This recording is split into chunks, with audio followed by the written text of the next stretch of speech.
So Venu Swamy Telugu రాష్ట్రాల్లో బాగా సుపరిచితమైనటువంటి ఒక జ్యోతిష్యుడు.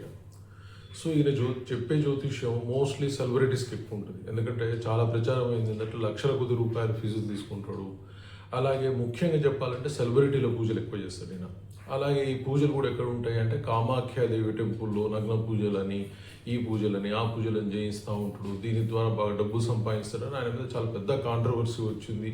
అలాగే నోటిదోలు చాలా ఎక్కువ ఉంటుంది. ఏంటంటే ఈ సినిమా యాక్టర్ చనిపోతాడు, ఆ సినిమా యాక్టర్ విడాకులు తీసుకుంటాడని పనికిరాని విషయాలు చాలా మాట్లాడతాడు. ఈయనకు వచ్చిన జ్యోతిష్యం వచ్చోరాదు కూడా తెలియదు, కానీ మాట్లాడే మాటలు మాత్రం చాలా వింతగా ఉంటాయి. మనుషుల వీక్నెస్ని తీసుకొని జ్యోతిష్యవేత్తగా పేరు పొందాడు.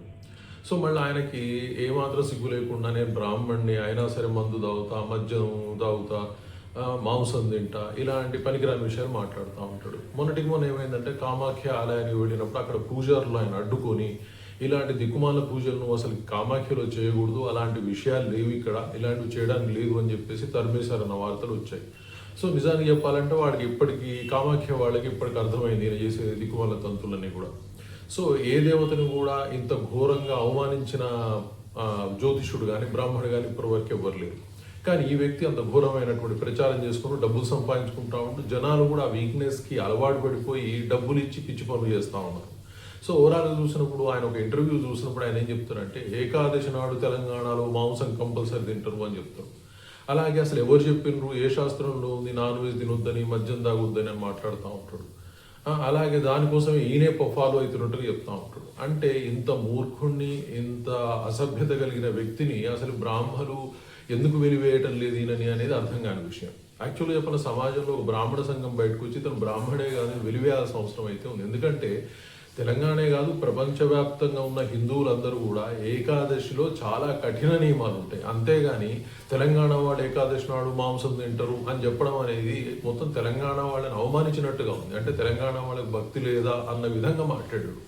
సో ఇది చాలా ఘోరంగా ఉంది. అలాగే వచ్చేసి ఏమని చెప్తా ఉంటాడంటే ఆంధ్రప్రదేశ్కు పోతే గుళ్ళల్లో మాంసం మద్యం ఉండదు, కానీ తెలంగాణలో ఏ గుడికి పోయినా మాంసం తింటారు, మద్యం తాగుతారు అక్కడ కూర్చొని అని చెప్తా ఉంటాడు. తెలంగాణలో ఏ గుడికి పోతే మాంసం తింటారు, ఇక్కడ ఒక కల్చరల్ ఆస్పెక్ట్ ఉంటుంది తప్పితే తెలంగాణలో ప్రతి గుడికి వెళ్ళి మాంసం తినరు కదా. సో ఏమని చెప్తా ఉన్నాడు ఇతను అంటే తెలంగాణలో ఏ గుడికి వెళ్ళినా మాంసమే ఉంటుంది అంటాడు. అంటే అసలు ఏ విధంగా మాట్లాడుతున్నాడు అంటే గుడికి వెళ్ళి వస్తూ మధ్యలో ఎక్కడో అమ్మవారి గుడి దగ్గర తింటారు అని చెప్తా ఉన్నాడు.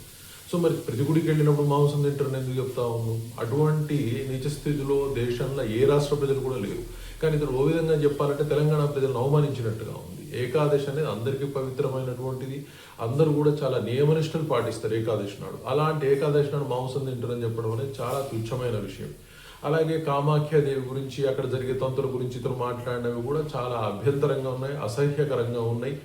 దాంతో వాడికి తని తరిమేశారు. సో ఓవరాల్గా చూస్తున్నప్పుడు ఇతన్ని బ్రాహ్మణ సంఘాలు ఒక ప్రెస్ మీట్ పెట్టి ఇతన్ని బహిష్కరిస్తున్నట్టు చెబితే కానీ అతని జ్ఞానం వస్తుందని అనుకోవచ్చు, బట్ రాదు అని మాత్రం క్లియర్గా అర్థమైంది. ఎందుకంటే అతను ఇన్నిసార్లు కాంట్రవర్సీలోనే ఇప్పటి నుంచి నేను మాట్లాడను అంటాడు, మళ్ళీ వచ్చి చెత్త చెదారాలు మాట్లాడుతూనే ఉంటాడు. ఆయనకి కామాఖ్య నుంచి తరిమేశారు అని చెప్పేసి వచ్చినా కూడా ఆయనకి జ్ఞానోదయం అయితే కానట్టుగానే కనిపిస్తూ ఉంది. మరి తెలంగాణ సమాజం ఎందుకు భరిస్తుందో చూడాల్సిన అవసరం ఉంది. Thank you very much.